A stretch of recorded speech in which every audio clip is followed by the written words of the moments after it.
사람은 본래 혼자 태어나 혼자 죽는다. 그 사이에 우리는 수많은 인연을 맺고 헤어지며 살아간다. 그런데 나이 들수록 이상한 일이 벌어진다. 곁에 사람은 많은데 더 외롭고 가족은 가까이 있는데 더 쓸쓸하다. 그래서 어떤 이들은 그 공허함을 메우려 아무나 붙잡는다. 외로움이 두려워 좋지 않은 사람도 곁에 둔다. 하지만 정약용은 18년의 긴 유배 생활 속에서 이렇게 말했다. 홀로 있을 줄 아는 사람만이 진정한 벗을 얻는다고. 물은 스스로 낮은 곳으로 흐르며 흙과 돌을 가려 모인다. 깨끗한 샘물은 언제나 고요하고 맑다. 그런데 고인 물에 무엇이든 던져 넣으면 어떻게 되는가? 금세 흐려지고 썩어간다. 사람의 마음도 마찬가지다. 외로움을 견디지 못해 아무나 받아들이면 당신의 맑은 샘물은 순식간에 탁해진다. 조선시대 선비 이황은 평생 벗을 가려 사기였다. 그는 벗은 적어도 좋으나 옳지 않은 벗은 한 명도 두지 말라고 했다. 그가 70평생 진심으로 대한 벗은 10명이 채 되지 않았다.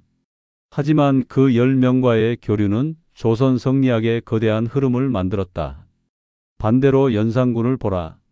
그는 외로움과 불안 때문에 간신배들을 가까이 두었다. 그들은 왕의 비위를 맞추며 곁을 지켰지만 결국 왕을 파멸로 이끌었다. 당신이 지금 외롭다면 그것은 잘못된 것이 아니다. 오히려 당신의 내면이 당신에게 보내는 신호다. 지금 곁에 있는 사람들을 다시 보라.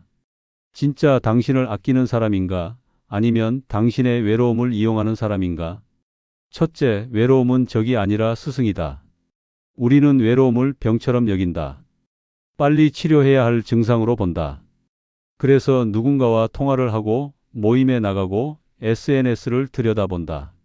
하지만 정약용은 유배지에서 이렇게 깨달았다. 외로움 속에서 나는 비로소 나를 만났다고. 강진 유배지의 정약용은 처음엔 미칠 것 같았다. 서울의 가족들, 벗들, 제자들과 단절된 채 낯선 땅에서 하루하루를 보내야 했다. 그런데 그는 그 외로움을 회피하지 않았다. 오히려 그 속으로 깊이 들어갔다. 새벽마다 홀로 책을 읽고 사색하고 글을 썼다. 그렇게 18년을 보내며 500여 권의 책을 저술했다. 외로움이 그를 조선 최고의 실학자로 만든 것이다. 당신도 한번 생각해보라. 정말 외로울 때가 언제였는가? 사람들에 둘러싸여 시끄러울 때인가? 아니면 홀로 조용히 있을 때인가? 역설적이게도 우리는 사람들 틈에서 더 외롭다. 왜냐하면 그 순간 우리는 자신이 아닌 다른 모습을 연기하기 때문이다. 상대의 눈치를 보고 기분을 맞추고 피곤한 웃음을 짓는다. 그게 진짜 외로움이다. 노자는 말했다. 홀로 서는 것을 두려워하는 자는 평생 타인의 그림자로 산다고. 맞는 말이다. 외로움을 견디지 못하는 사람은 항상 누군가에게 기대려 한다. 그래서 필요 없는 모임에 나가고 마음에도 없는 말을 하고 자신을 소진시킨다. 그런데 외로움을 스승으로 삼은 사람은 다르다. 그는 혼자 있는 시간이 두렵지 않다. 오히려 그 시간에 자신을 돌아보고 정리하고 재충전한다. 그러니 다시 사람을 만날 때는 진심으로 만난다. 의무가 아닌 기쁨으로, 필요가 아닌 선택으로 만나는 것이다. 당신에게 묻겠다. 당신은 마지막으로 혼자 있는 시간을 온전히 즐긴 적이 언제인가? 아무도 없는 방에서, 아무 소리도 나지 않는 공간에서 당신 자신과 대화해 본 적이 있는가? 만약 그런 시간이 불편하고 견디기 힘들다면 당신은 아직 당신 자신과 친하지 않은 것이다. 둘째, 나쁜 인연은 독약처럼 천천히 당신을 잠식한다. 좋지 않은 사람을 곁에 두는 것은 독초를 물처럼 마시는 것과 같다. 처음엔 아무렇지 않다. 오히려 외로움이 채워지는 것 같고 누군가 곁에 있다는 안도감이 든다. 하지만 시간이 지나면서 서서히 당신은 변한다. 당신의 에너지가 빠져나가고 자존감이 낮아지고 세상이 점점 우울하게 보인다. 정약용이 유배지에서 가장 경계한 것이 바로 이것이었다. 그는 제자들에게 이렇게 가르쳤다. 사람을 가까이 할 때는 먼저 그의 말을 듣지 말고 행동을 보라. 말은 꾸며낼 수 있지만 행동은 본성을 감추지 못한다. 생각해보라. 당신 곁에 항상 불평불만만 늘어놓는 사람이 있다면 어떻게 되겠는가? 처음엔 동정심이 생긴다. 저 사람도 힘든가 보다 하며 들어준다. 하지만 그 불평이 한 달, 1년, 몇 년간 계속된다면 어떻게 되는가? 당신도 모르게 세상을 부정적으로 보기 시작한다. 그의 불평이 당신의 생각이 되고 당신의 감정이 되고 결국 당신의 삶이 된다. 조선의 학자 박지원은 이렇게 말했다. 좋지 않은 벗은 기생충과 같다. 당신의 양분을 먹고 자라지만 당신에게는 아무것도 돌려주지 않는다. 정확한 비유다. 어떤 사람들은 당신을 만날 때마다 자기 이야기만 한다. 자기 불만, 자기 자랑, 자기 문제만 쏟아낸다. 그리고 당신의 이야기는 듣지 않는다. 아니, 듣는 척만 하다가 다시 자기 이야기로 돌아간다. 이런 사람과 만나고 나면 어떤 기분이 드는가? 왠지 모르게 기운이 빠지고 허무하고 내가 왜 시간을 낭비했을까 하는 생각이 든다. 더 위험한 건 당신을 이용하는 사람이다. 필요할 때만 연락하고 도움이 필요할 때만 찾아오고 당신이 힘들 때는 어디론가 사라진다. 하지만 외로운 사람은 이걸 구분하지 못한다. 그래도 나를 찾아주는 사람이 이 사람밖에 없는데 하며 스스로를 속인다. 조선 중기 학자 조식은 평생 벼슬을 마다하고 산속에서 제자들을 가르쳤다. 어느 날 제자 하나가 물었다. 선생님, 세상에 나가지 않으시면 외롭지 않으십니까? 조식은 웃으며 대답했다. 나쁜 사람 100명과 함께 있는 것보다 좋은 사람 1명과 있는 것이 낫다. 그리고 좋은 사람 1명도 없다면 홀로 있는 것이 가장 낫다. 당신은 지금 어떤 사람들과 시간을 보내고 있는가? 만나고 나면 힘이 나는 사람인가? 아니면 기운이 빠지는 사람인가? 그들은 당신의 이야기를 진심으로 듣는가? 아니면 자기 이야기만 하는가? 당신이 힘들 때 곁에 있어 주는가? 아니면 당신이 유용할 때만 나타나는가? 셋째, 양보다 질이다. 10명의 아는 사람보다 1명의 진짜 벗이 낫다. 나이가 들면 명암이 두꺼워진다. 동창회, 동호회, 친목회, 각종 모임에서 만난 사람들. 하지만 그 많은 사람 중에 정작 당신이 힘들 때 전화할 수 있는 사람은 몇 명이나 되는가? 밤늦은 시간에 갑자기 연락해도 기꺼이 나와줄 사람, 당신의 고민을 진심으로 들어줄 사람, 당신을 있는 그대로 받아들여줄 사람 말이다. 정약용은 18년의 유배 생활 동안 수많은 사람을 만났지만 진심을 나눈 사람은 손에 꼽을 정도였다. 제자 이항래, 초이선사, 해장선사. 이들은 정약용이 역적의 아들이라는 낙인이 찍혔을 때도 변함없이 곁을 지켰다. 숫자가 아니라 깊이였다. 그 몇 명의 진실한 교류가 정약용에게 희망이 되었고 학문을 이어갈 힘이 되었다. 송나라의 문인 소동파는 평생 친구가 많기로 유명했다.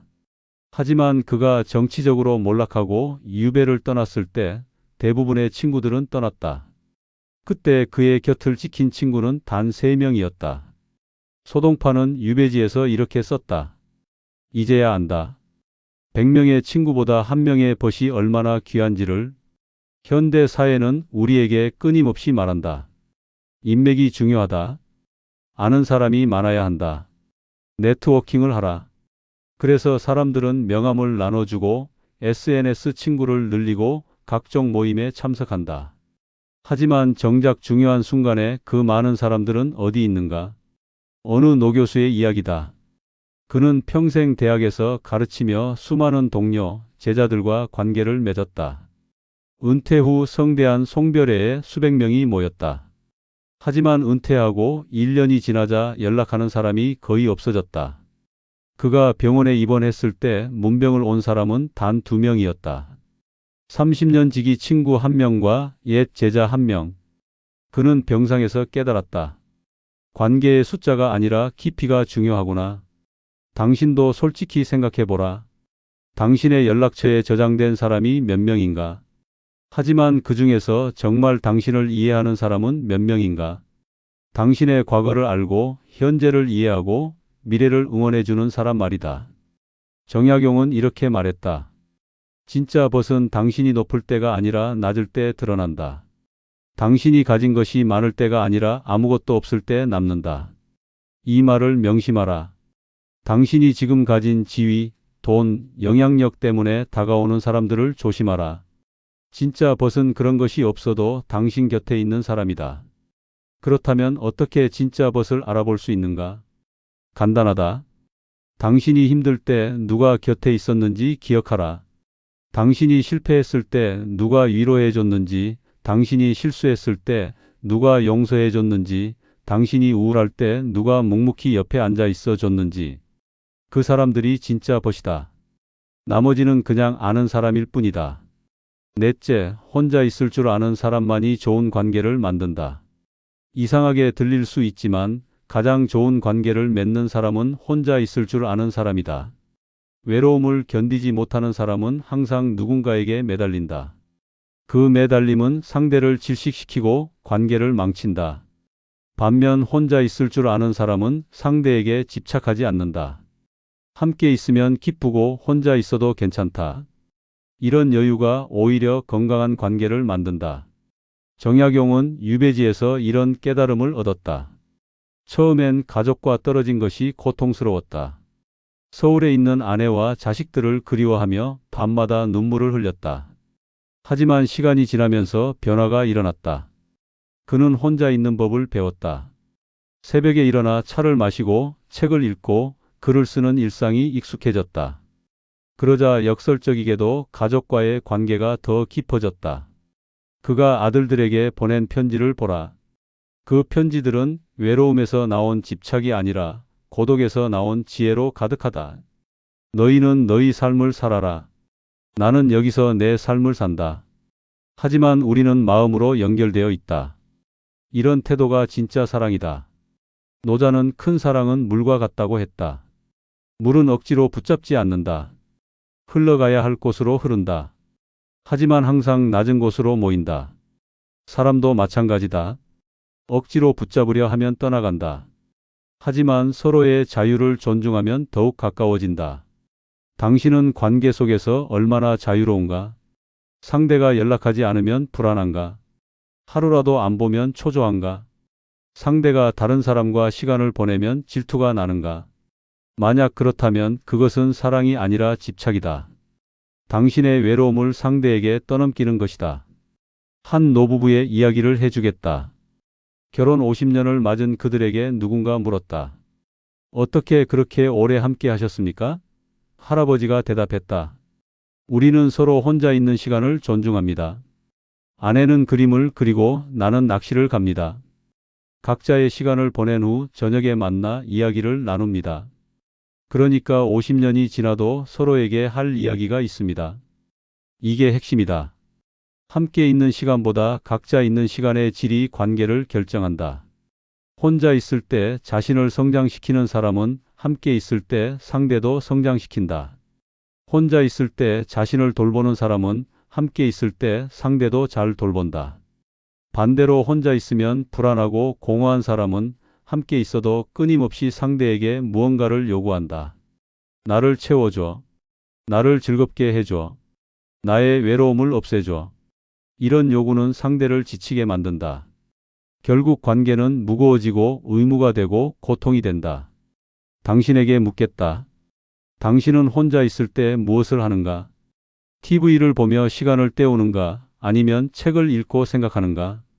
스마트폰을 들여다보며 다른 사람의 삶을 구경하는가? 아니면 자신의 내면을 들여다보는가? 이 차이가 당신의 관계의 질을 결정한다. 다섯째, 외로움이 두려워 타협하면 더 큰 외로움이 온다. 아이러니하게도 외로움을 피하려 아무나 곁에 두면 더 깊은 외로움에 빠진다. 겉으로는 사람들에 둘러싸여 있지만 속으로는 더욱 고립된다. 왜냐하면 진짜 당신을 숨기고 살기 때문이다. 상대에게 맞추고 비위를 맞추고 가면을 쓰고 산다. 이런 관계 속에서 느끼는 외로움은 혼자 있을 때보다 더 참담하다. 정약용이 유배 초기에 겪은 일이다. 강진에 도착했을 때 몇몇 사람들이 접근해 왔다. 역적의 아들이지만 유명한 학자라는 소문을 듣고 온 사람들이었다. 정약용은 외로움과 고립감에 그들을 받아들였다. 하지만 곧 알게 되었다. 그들은 정약용의 학문에 관심이 있는 게 아니라 그의 명성을 이용하려는 것이었다. 어떤 이는 정약용에게 그를 부탁해 팔아먹으려 했고 어떤 이는 정약용과 가깝다는 것을 자랑하며 주변에 허세를 부렸다. 정약용은 큰 실망을 했다. 그리고 결단을 내렸다. 차라리 혼자 있겠다. 그는 그들과 거리를 두고 진짜 학문을 사랑하는 소수의 제자들만 가까이 했다. 그제야 비로소 진정한 평화가 찾아왔다. 조선의 문인 허균은 이렇게 썼다. 나쁜 벗과 함께 있으면 혼자 있는 것보다 더 외롭다.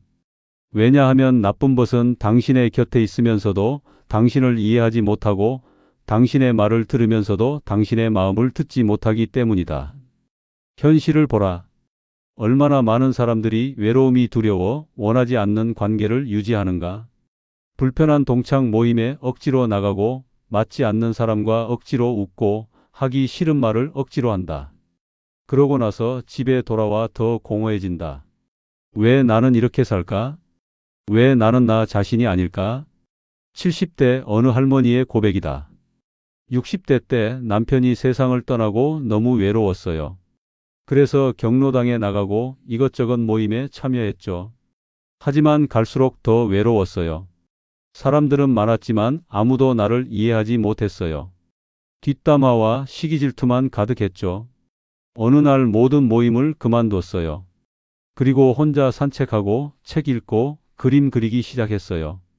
처음엔 적응이 안 됐는데 한 달쯤 지나니까 마음이 편안해졌어요. 지금은 일주일에 한 번 진짜 친구 한 명만 만나요. 그게 훨씬 낫더라고요. 이 할머니는 중요한 진실을 발견했다. 질 낮은 관계 100개보다 혼자가 낫고 혼자보다는 질 높은 관계 하나가 낫다는 것을. 정약용은 말했다. 사람은 외로움을 피할 수 없다. 하지만 외로움을 어떻게 대하느냐는 선택할 수 있다. 외로움을 적으로 여기면 평생 도망 다니게 된다. 외로움을 스승으로 여기면 그 속에서 성장한다. 당신은 지금 외로움 때문에 어떤 타협을 하고 있는가? 마음에도 없는 사람과 억지로 만나고 있지는 않은가? 불편한 관계를 외로움이 두려워 끊지 못하고 있지는 않은가? 만약 그렇다면 용기를 내라. 그 관계를 정리하라. 처음엔 더 외로울 수 있다. 하지만 그 외로움은 깨끗한 외로움이다. 당신을 치유하고 성장시키는 외로움이다. 여섯째, 진짜 외로움은 함께 있을 때 느낀다. 우리는 혼자 있을 때 외롭다고 생각한다. 하지만 진짜 외로움은 사람들 속에서 느낀다. 가족과 함께 식사하는데 아무 대화가 없을 때, 친구들과 모여 있는데, 마음은 천리 밖에 있을 때, 많은 사람들이 당신을 알지만 아무도 당신을 이해하지 못할 때, 그때 느끼는 외로움이 진짜 외로움이다. 정약용은 18년의 유배 생활보다 더 외로웠던 시기가 있다고 고백했다. 바로 서울에서 관직 생활을 할 때였다.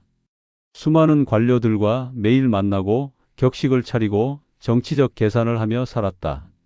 겉으로는 화려했지만 속으로는 텅 비어 있었다. 아무도 진짜 정약용을 보지 않았다. 그저 정약용의 지위와 영향력만 보았다. 유배지에서는 달랐다. 비록 소수였지만 진심을 나누는 사람들이 있었다. 제자 이학래는 스승의 학문을 진심으로 사랑했고 초이선사는 신분과 처지를 넘어 영혼의 친구가 되어주었다. 정약용은 유배지에서 오히려 진정한 연결을 경험했다. 장자는 이렇게 말했다. 큰 외로움은 시끌벅적한 곳에 있고 큰 평화는 고요한 곳에 있다. 이 말을 곱씹어 보라. 당신이 가장 외로웠던 순간을 떠올려 보라. 아마도 많은 사람들 속에 있었을 것이다. 결혼식장에서, 회사 회식 자리에서, 가족 모임에서. 모두가 웃고 떠들지만 당신만 겉도는 느낌. 아무도 당신에게 진짜 관심이 없다는 느낌. 그게 진짜 외로움이다. 한 중년 남성의 이야기다. 그는 대기업 임원으로 성공한 사람이었다. 골프 모임도 있고 동창 모임도 있고 각종 사교 모임에 초대받았다. 주말마다 바쁘게 사람들을 만났다. 그런데 어느 날 암 진단을 받았다. 그때 깨달았다. 그 많은 사람들 중에 진짜 자기 이야기를 할 수 있는 사람이 없다는 것을. 그는 아내에게도 말하지 못했다. 아내는 그의 성공한 모습만 보고 싶어 했으니까.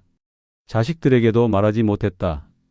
강한 아버지 모습만 보여줘야 한다고 생각했으니까. 친구들에게는 더욱 말할 수 없었다. 그들은 그와 골프를 치고 술을 마실 뿐 그의 내면에는 관심이 없었으니까. 결국 그는 병원 상담사에게 처음으로 눈물을 흘렸다. 전혀 모르는 타인 앞에서 자기 두려움을 토로했다. 그 순간 그는 깨달았다. 자기는 평생 사람들에 둘러싸여 있었지만 단 한 번도 진짜 자신을 드러낸 적이 없었다는 것을. 당신은 어떤가? 당신 곁에 있는 사람들은 진짜 당신을 아는가? 당신의 두려움, 취약함, 상처, 꿈을 아는가? 아니면 그들은 당신의 외면, 역할, 가면만 아는가? 만약 후자라면 당신은 지금 가장 깊은 외로움 속에 있는 것이다. 정약용은 제자들에게 이렇게 가르쳤다. 진짜 관계는 완벽함을 보여줄 때가 아니라 약함을 드러낼 때 시작된다. 당신의 강함을 보여주면 사람들이 모여든다. 하지만 당신의 약함을 드러내면 진짜 사람만 남는다. 용기를 내라. 당신의 진짜 모습을 보여주라. 완벽한 척하지 말고, 강한 척하지 말고, 괜찮은 척하지 말라. 힘들면 힘들다고, 외로우면 외롭다고, 두려우면 두렵다고 말하라. 그러면 대부분의 사람들은 떠날 것이다. 하지만 그게 좋은 일이다. 진짜 당신을 받아줄 사람만 남을 테니까. 7째, 고독을 즐기는 법을 배워라. 외로움과 고독은 다르다. 외로움은 누군가가 필요한데 없을 때 느끼는 결핍이다. 고독은 혼자 있음을 선택하고 즐기는 충만함이다. 외로움은 고통이지만 고독은 선물이다. 정약용이 18년 유배 생활에서 얻은 가장 큰 깨달음이 바로 이것이었다. 고독을 즐기는 법. 유배 초기 정약용은 매일 가족을 그리워하며 눈물을 흘렸다. 하지만 몇 년이 지나자 변화가 일어났다. 그는 새벽에 일어나 차를 끓이는 시간을 사랑하게 되었다. 혼자 책을 읽는 시간이 행복해졌다. 달빛 아래 산책하며 사색하는 시간이 그리워지기 시작했다. 고독이 더 이상 적이 아니라 친구가 된 것이다. 그는 아들에게 보낸 편지에 이렇게 썼다. 홀로 있을 때 나는 비로소 자유롭다. 아무도 나를 판단하지 않고 아무도 나에게 무엇을 기대하지 않는다. 나는 그저 나로 존재한다. 이 얼마나 큰 축복인가? 중국 송나라 시인 인포는 평생 결혼하지 않고 호숫가에서 혼자 살았다. 사람들이 물었다. 외롭지 않으십니까? 그는 대답했다. 매화를 아내로 삼고 학을 자식으로 삼았으니 무엇이 외로운가? 그는 고독을 예술로 승화시켰다. 그의 매화시는 천년이 지난 지금도 사람들의 마음을 울린다. 고독을 즐기는 사람은 자기만의 의식을 갖고 있다. 어떤 이는 매일 아침 커피를 내려 마시며 창밖을 바라본다. 어떤 이는 저녁마다 산책을 나가 하늘을 올려다본다. 어떤 이는 주말마다 책방에 가서 몇 시간을 보낸다. 이런 의식이 고독을 풍요롭게 만든다. 한 노작가의 일상을 소개하겠다. 그는 80이 넘었지만 매일 새벽 5시에 일어난다. 차를 한 잔 마시고 창문을 열어 새소리를 듣는다. 그리고 1시간 동안 글을 쓴다. 일기를 쓸 때도 있고 시를 쓸 때도 있고 그냥 생각을 적을 때도 있다. 그는 이 시간을 나와의 데이트라고 부른다. 젊을 때는 사람들과 어울리는 게 즐거웠어요. 하지만 나이 들수록 나 자신과 시간을 보내는 게 더 좋더라고요. 왜냐하면 나는 나를 실망시키지 않거든요. 나는 내가 무슨 생각을 하는지 알고, 내가 무엇을 좋아하는지 알고, 내가 어떤 사람인지 알아요. 이 확실함이 주는 평화가 어떤 관계보다 소중해요. 당신도 한번 시도해보라. 하루 중 1시간을 오롯이 당신만을 위해 비워두라. 스마트폰도 끄고, TV도 끄고, 아무 소리도 나지 않는 공간에 앉아 있어 보라. 처음엔 불편할 것이다. 무언가 해야 할 것 같고, 누군가와 연결되어야 할 것 같고, 시간을 낭비하는 것 같을 것이다. 하지만 참고 견뎌라. 일주일, 한 달, 석 달. 그렇게 계속하다 보면 어느 순간 변화가 일어난다. 그 시간이 그리워지기 시작한다. 혼자 있는 시간이 두렵지 않고 오히려 기대된다. 그때 당신은 고독을 즐기는 법을 배운 것이다. 정약용은 말했다. 고독을 즐길 줄 아는 사람은 어디서든 풍요롭다. 왜냐하면 그는 외부에서 채움을 찾지 않고 내면에서 찾기 때문이다. 이 말을 기억하라. 외로움은 외부의 결핍이지만 고독은 내면의 충만함이다. 당신은 지금 어떤 선택을 할 것인가? 외로움이 두려워 아무나 붙잡을 것인가? 아니면 외로움을 견디며 진짜 소중한 사람을 기다릴 것인가? 정답은 정해져 있다. 하지만 선택은 당신의 몫이다. 외로움은 적이 아니다. 스승이다. 그 스승에게서 배워라. 그러면 당신은 어디서든 누구와 함께든 혼자 있든 자유롭고 평화로울 것이다. 오늘 이야기는 여기까지입니다. 오늘 이 이야기가 당신의 외로움에 작은 위로가 되었기를 바랍니다. 그리고 당신이 진짜 소중한 사람들과 깊은 관계를 맺으며 살아가기를 바랍니다. 이 영상이 도움이 되었다면 구독과 좋아요, 알림 설정 부탁드립니다. 그리고 당신의 소중한 사람에게도 이 이야기를 나눠주길 바랍니다. 감사합니다.